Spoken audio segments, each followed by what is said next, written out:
They walked out of Colombia's burning Palace of Justice alive, then they disappeared. I'm Arturo, and this is Latin Laura, from Latin America's history to mysteries and true crime to local legends, whispering Latin intrigue. Hit subscribe, fresh revelations drop every week, ready for your next campfire debate. Some of them walked out alive. That is the image that refuses to die. Not the tank, though the tank is there, not the flames, though the flames climb like angry spirits through the windows. The true wound is smaller, a person crossing the doorway of Colombia's Palace of Justice, smoke on their clothes, fear in their face, reaching the outside world, and then vanishing after survival had already touched them.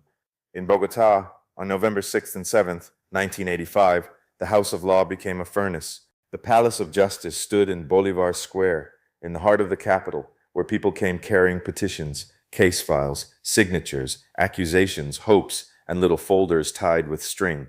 Inside were Supreme Court justices, Council of State magistrates, clerks, lawyers, visitors, guards, and cafeteria workers. A building full of paper, power, lunch breaks, routines, and names. And here is the part that makes the story darker. The palace had been warned before it burned.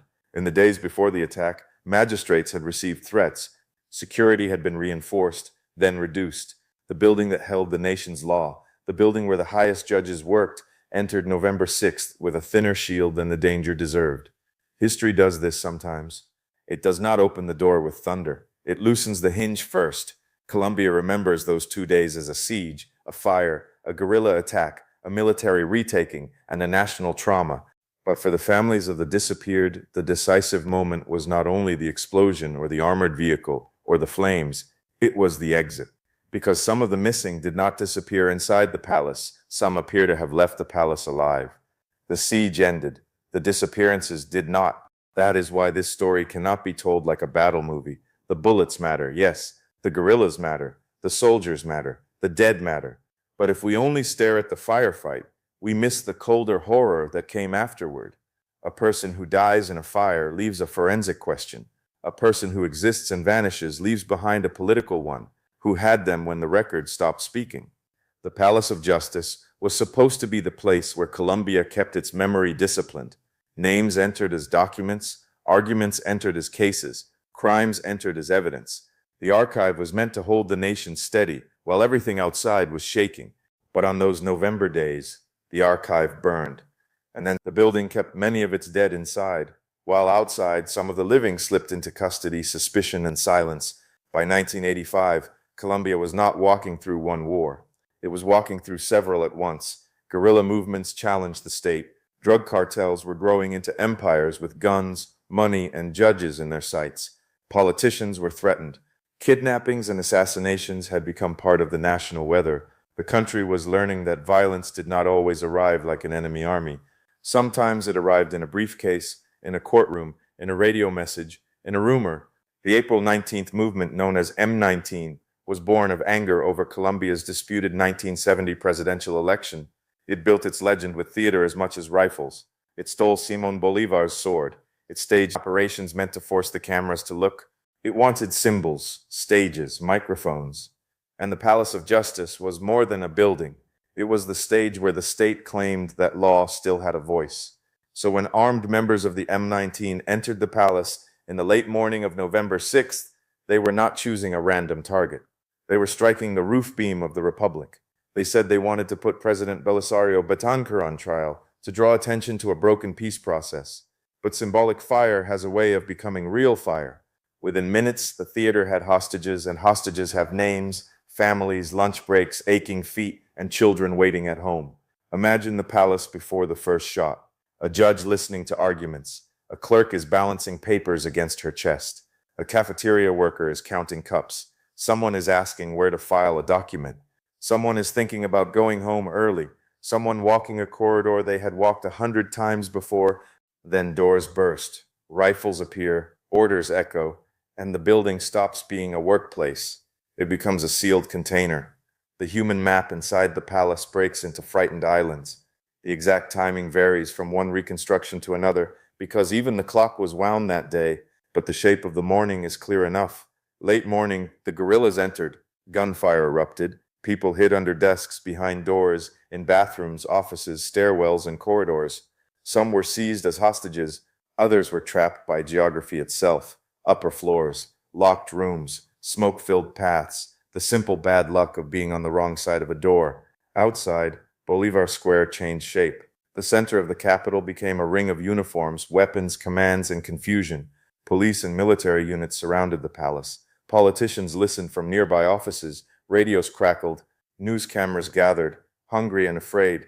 The country understood immediately that this was not just a hostage crisis. The judiciary had been attacked in the open, in daylight, in the ceremonial heart of Bogotá. The wound was public from the first hour. Inside, Chief Justice Alfonso Reyes Echandia and others tried to communicate the need for a ceasefire, for negotiation, for a pause in the machinery of force. His voice became part of Colombia's haunted memory, the voice of law asking armed power to stop firing long enough to remember the civilians trapped in between. That voice matters because it reminds us that the palace was never only a battlefield. It was a building full of people trying not to be turned into symbols. Then the military retaking intensified. Armored vehicles entered the square.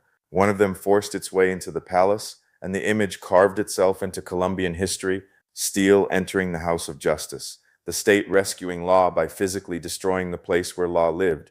It is a brutal, unforgettable image. But wait, do not let the tank steal the whole story, because while the tank roared at the entrance, another doorway was preparing its own mystery.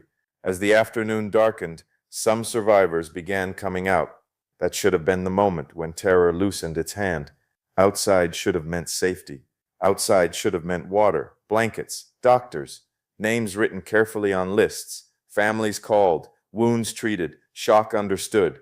But in the Palace of Justice story, the threshold is cursed. For some, leaving the burning building did not end the danger. It began the second part, the moment the story changes rooms. The battlefield becomes a waiting room. The rescue becomes a filter. Many survivors were taken to the nearby House of the Flower Vase, a historic building tied to Colombian independence. In another story, that place would be a refuge, a reception point, a place where the rescued were counted, identified, and sent home.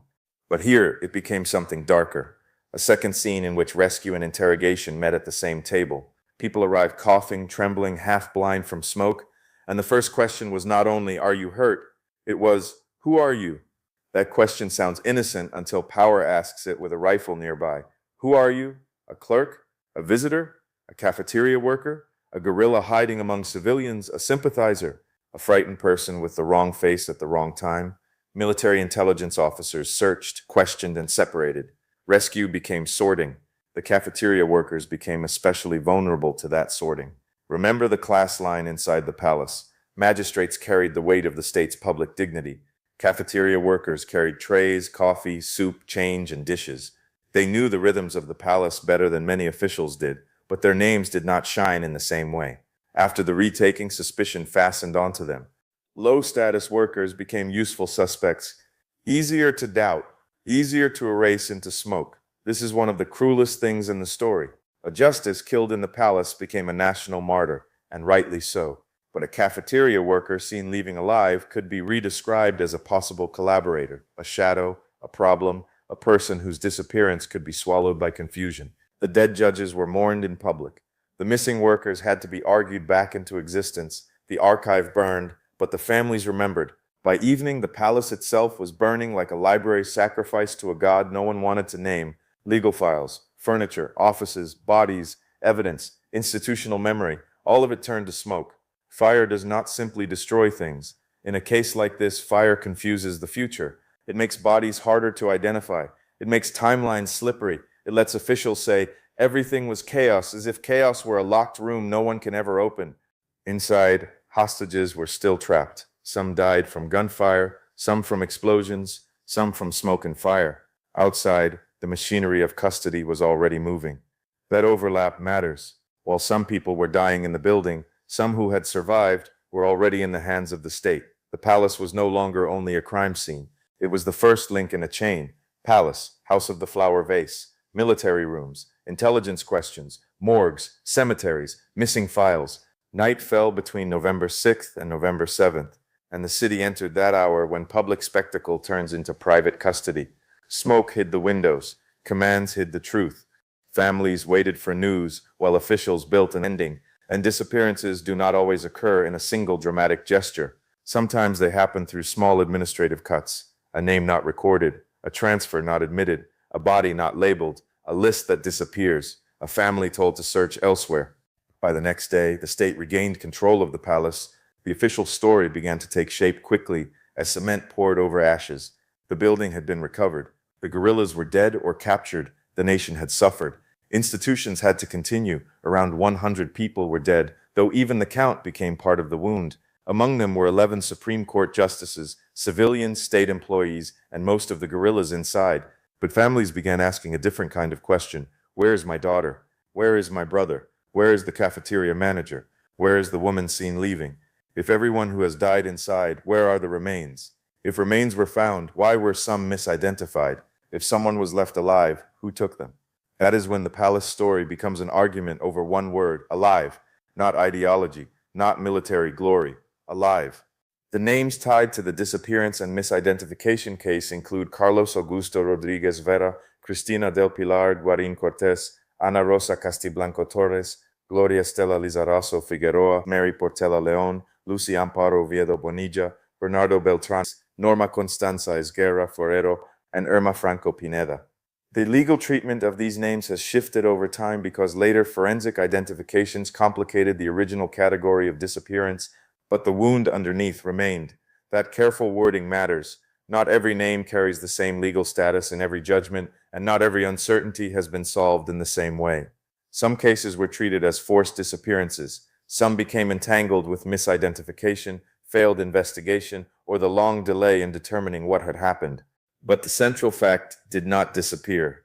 People passed from the palace into state-controlled spaces, and then the record fractured.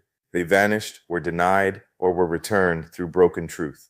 Carlos Augusto Rodriguez Vera became central because he was recognizable. He managed the cafeteria. People knew his face. If he left the palace alive, then the question becomes institutional, not mystical.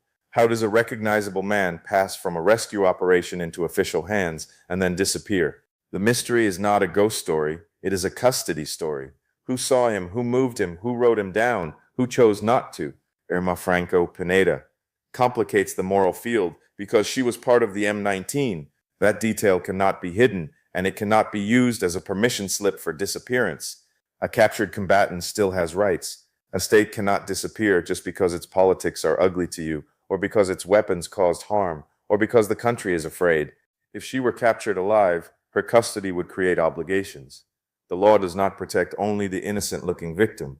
Norma Constanza Esguerra Forero widens the circle, remembered not as a palace employee, but as a visitor. That matters. The palace was not only filled with symbols of state power. It contained people who happened to be there, ordinary citizens pulled into history by timing, paperwork, errands, and bad luck. The siege did not ask who had a grand role in the nation. It trapped whoever was inside. The chain of disappearances did not respect innocence either. Then there is the House of the Flower Vase, sitting close to the palace like a witness pretending to be a wall. In Colombia's national memory, that house is tied to independence, to the beginning of a republic's story. But during the siege, it became a place of classification. Survivors entered with soot on their faces. Some left, some did not. The birthplace of a nation's memory became, for certain families, the doorway into denial. Picture the room without adding monsters. There is no need. A table, a chair, a soldier asking questions, someone's wet coat, someone coughing, someone is giving a name, someone is being told to wait, someone moved upstairs, someone else was sent to a vehicle.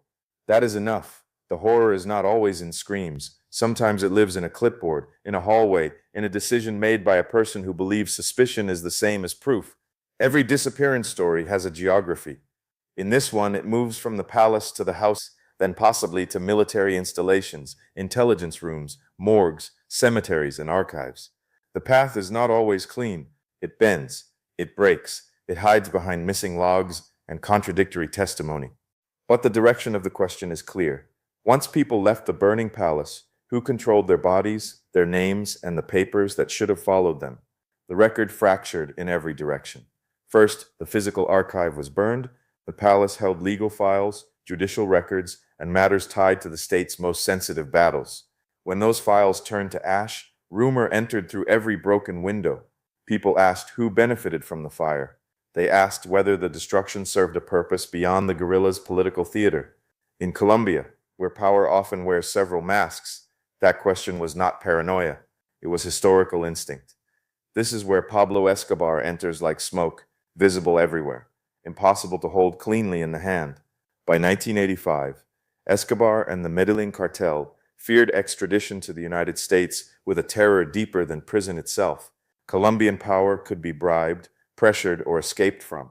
A prison in the United States was another kind of cage.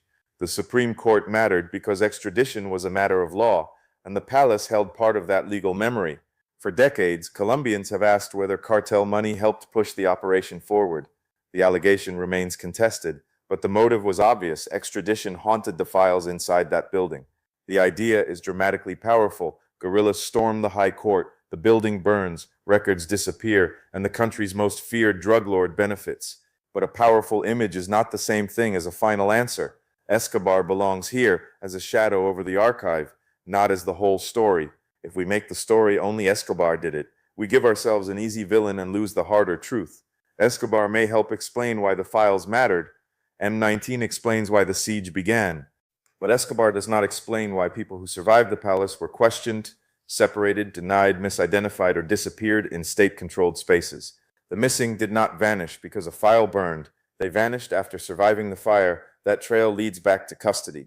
The palace was surrounded by every force seeking to undermine the law. Guerrilla theater attacked it. Militarized state power retook it with devastating force. The narco war haunted the files inside it, and ordinary people were crushed in the crossing of those worlds. The Palace of Justice not only burned, it edited the nation's memory. It turned law into smoke and then asked families to accept smoke as an explanation. The forensic record failed too. Bodies were burned, moved, washed, misidentified, buried under wrong names, returned late, or not returned at all. Some remains would be identified years later, and those discoveries did not erase the disappearance. They exposed it. A misidentified body is not a small clerical mistake. When a family has spent years asking where their loved one went, it is a second wound. It tells the family that even your mourning was forced to wander. Think about what that does to time. Most deaths have a before and an after. A disappearance poisons both. The family cannot fully bury the person and cannot fully keep them alive. Every phone call becomes possible news. Every rumor becomes a cruel invitation. Every official denial becomes another burial without a body. The disappeared live in the doorway, not inside, not outside, not past, not present. A wound held open by paperwork. The military and intelligence archive also became foggy.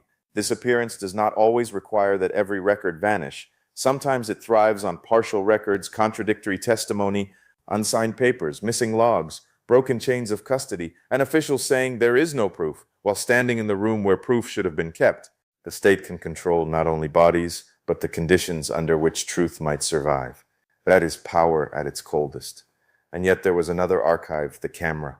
Television footage and photographs caught fragments that the official language struggled to swallow.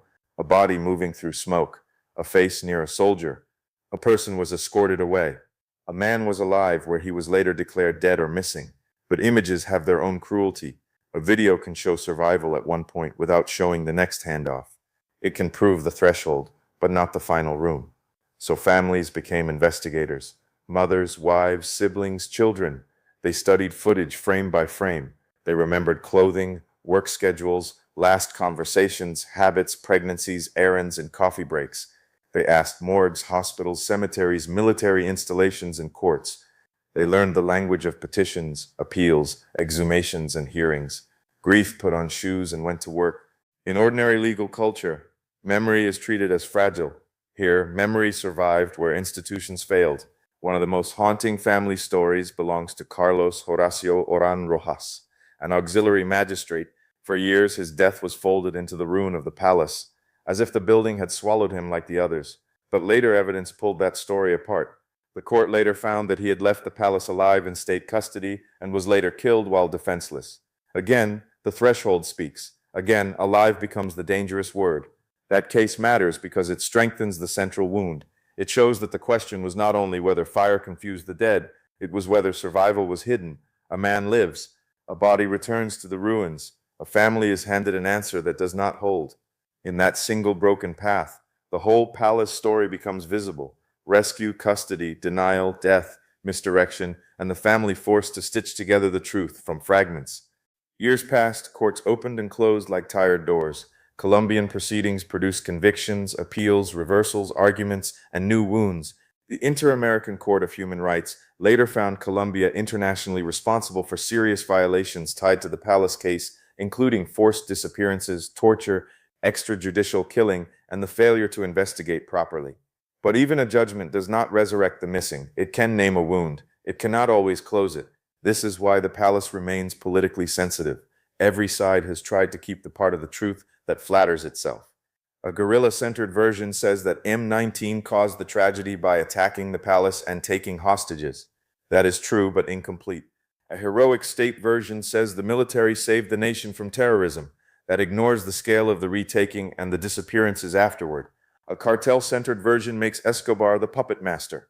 That risks pushing the victims aside again. The strongest truth is harder, and it does not let anyone sleep comfortably. EM19 created the siege. The state created the disappearance case. That sentence does not excuse the guerrilla assault. It does not erase the hostages, the dead justices, the terror inside the palace. It simply asks what happened after the state regained control over living people.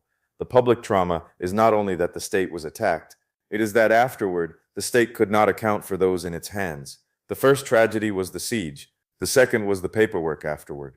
The dead were counted badly. The living were denied. A nation can survive an attack on a building, though the scar remains. But when the house of law burns, and then the law cannot tell families what happened to the people last seen alive, something deeper is injured. Not only a court, not only a government, the shared belief that truth can be recovered. Bolivar Square, the palace doorway, the house of the flower vase, the upstairs rooms, the vehicles, the military installations, the morgue, the cemetery, the archive, the family living room, where someone keeps saying the name. A disappearance is not a hole in one place, it is a trail made of doors. At each door, someone had the power to say, "This person was here." Too often, the door stayed closed. The Palace of Justice became a double crime scene. First, an armed takeover and a devastating retaking. Then, a disappearance chain. Survivors evacuated, identified, questioned, transferred, denied, and misidentified. Not every uncertainty is solved. Not every allegation carries the same weight. But the central moral fact remains heavy. Some people appear to have crossed from fire into state control, and from there into absence. The safest place should have been outside the palace. For some, outside was where disappearance began. There is an old Latin American lesson in this, one our countries know too well. Archives are not neutral temples. They can burn, they can lie, they can be locked away. They can be written by the same hands that held the gun. But memory has its own stubborn altar. A mother repeating a name, a daughter searching for a video. A worker's face was rescued from a frame of smoke. A family refusing to let bureaucracy perform the final burial. And maybe that is why the palace still feels haunted. Not because ghosts float through the rebuilt halls, but because the unanswered, the building meant to decide the truth, became the place where it was fractured. It kept its dead and lost some of its living. It held law in its walls, then watched law stagger out covered in ash. Colombia did not lose only judges in the palace. It lost confidence that the law could survive armed power.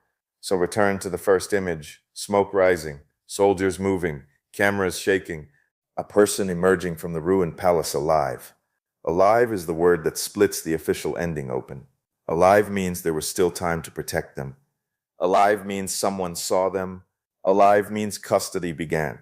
And if custody began, then disappearance is not fate, not confusion, not smoke. It is a human chain, with human decisions hidden inside it. The siege lasted 2 days. The disappearance case has lasted for generations. A measure of the wound. Fire can destroy a building quickly. Silence takes longer. Silence must be maintained, defended, repeated, and inherited. But memory also inherits itself. The families kept the names moving through time as candles cupped against the wind. The archive burned, but the families remembered. And sometimes, in countries built over too many graves, memory is the last courthouse left. The Palace of Justice not only asked Colombia who attacked the law, but also asked the law itself. It asked who the law protects once the cameras turn away. The magistrate, yes. The clerk, yes. The cafeteria worker, yes. The visitor, yes. Even the captured enemy, yes. or the law is not law at all. It is only costume power where, when the room is well lit, in the smoke of the palace, that costume burned, and the body underneath was exposed. So please tell me which detail stays with you. The worn building left vulnerable before the attack, the burning archive, the tank at the doorway, the house of the flower vase becoming a place of suspicion, or that one unbearable sentence at the center of it all. Some of them walked out alive. Because the palace was retaken, the square was cleared, the country moved forward, but for the disappeared, and for those who loved them, the door never closed. Thanks for trekking the hidden trails of Latin America with me. If tonight's story unsettled you, subscribe and ring the bell because Latin America's most intriguing stories are far from over.